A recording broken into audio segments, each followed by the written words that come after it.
माझ्याकडे 5 लाख रुपये, ते मी FD मध्ये टाकू की म्युच्युअल फंड्स मध्ये टाकू? क्लायंट जेव्हा माझ्या ऑफिसमध्ये येतात हा कॉमन प्रश्न विचारला जातो की FD करायची का म्युच्युअल फंड करायचे. तर माझा एकच प्रश्न विचारायचा आहे, पैसे कुठे गुंतवत आहेत त्यापेक्षा कशासाठी गुंतवतात हे फार महत्त्वाचं आहे. आपण एक उदाहरण घेऊन चालू. तुम्ही आणि तुमचे मित्र CST स्टेशनवरती आहेत आणि तुम्हाला डोंबिवली स्टेशनला उतरायचं आहे. त्यासाठी तुम्ही काढलं लोकलचं तिकीट आणि तुमच्या मित्राने काढलं एक्सप्रेसचं तिकीट, फास्ट ट्रेनचं तिकीट काढलेलं, एक्सप्रेसचं मेलचं तिकीट काढलेलं आहे. तुम्ही दोघं CST स्टेशनच्या ट्रेनमध्ये आपापल्या ट्रेनमध्ये बसले आणि ट्रेन सुरू झाली.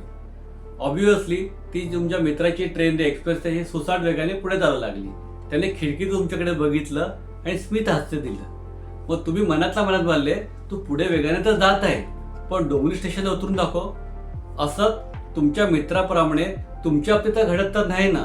आता मला सांगा, तुम्ही सुद्धा तुमच्या मित्राप्रमाणे रिटर्नच्या मागे धावत आहात का फायनान्शियल गोल ठरवून गुंतवणूक करत आहात? तुम्ही कोणत्या ट्रेनमध्ये बसला आहात? लोकल ट्रेनमध्ये बसला आहात का एक्सप्रेस ट्रेनमध्ये बसला आहात? आणि सर्वात महत्त्वाचं म्हणजे ती ट्रेन तुमच्या स्टेशनला थांबणार आहे का?